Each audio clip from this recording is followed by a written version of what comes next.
আমাদের ইউনিয়ন পরিষদের সপ্তম চেয়ারম্যান হিসেবে নির্বাচিত আছি।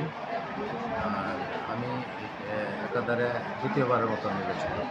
আপনাকে মাদক এবং বাল্যবিবাহ সম্পর্কে যে পদক্ষেপগুলো আমরা নিয়েছি, ইতিমধ্যে প্রতি মাসে আমাদের উপজেলা প্রশাসন কর্তৃক যে মাদক টাস্ক ফোর্স কমিটি কর্তৃক যে মিটিং করা হয়ে থাকে, ওখান থেকে আমাদের প্রতি নির্দেশনা আছে এবং সেই মোতাবেক আমরা প্রত্যেকটি ইউনিয়নে মাদক বিরোধী এবং বাল্যবিবাহ রোধকল্পে বিভিন্ন পদক্ষেপ নিয়ে থাকি ওয়ার্ড লেভেলে।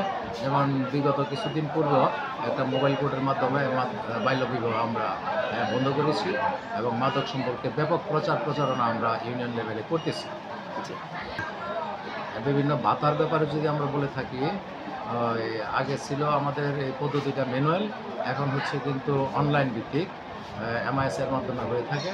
তো এখানে অ্যাপসের মাধ্যমে আবেদন করার পর আমরা এই সিরিয়াল অনুযায়ী আমরা এই ভাতাগুলো উপজেলায় প্রেরণ করি এবং ওখান থেকে চূড়ান্ত অনুমোদনের পর তারা ভাতা প্রাপ্ত হয়ে থাকে।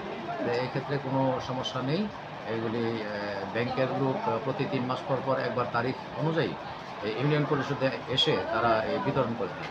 এর কাজ যেমন আমাদের যোগাযোগ ব্যবস্থা আমরা সর্বক্ষণ এ ব্যাপারে কাজ চলমান আছে।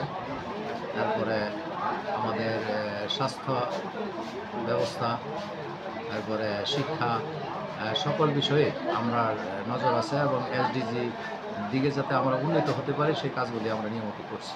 ধন্যবাদ এবং আপনার চ্যানেলকেও ধন্যবাদ জানাচ্ছি।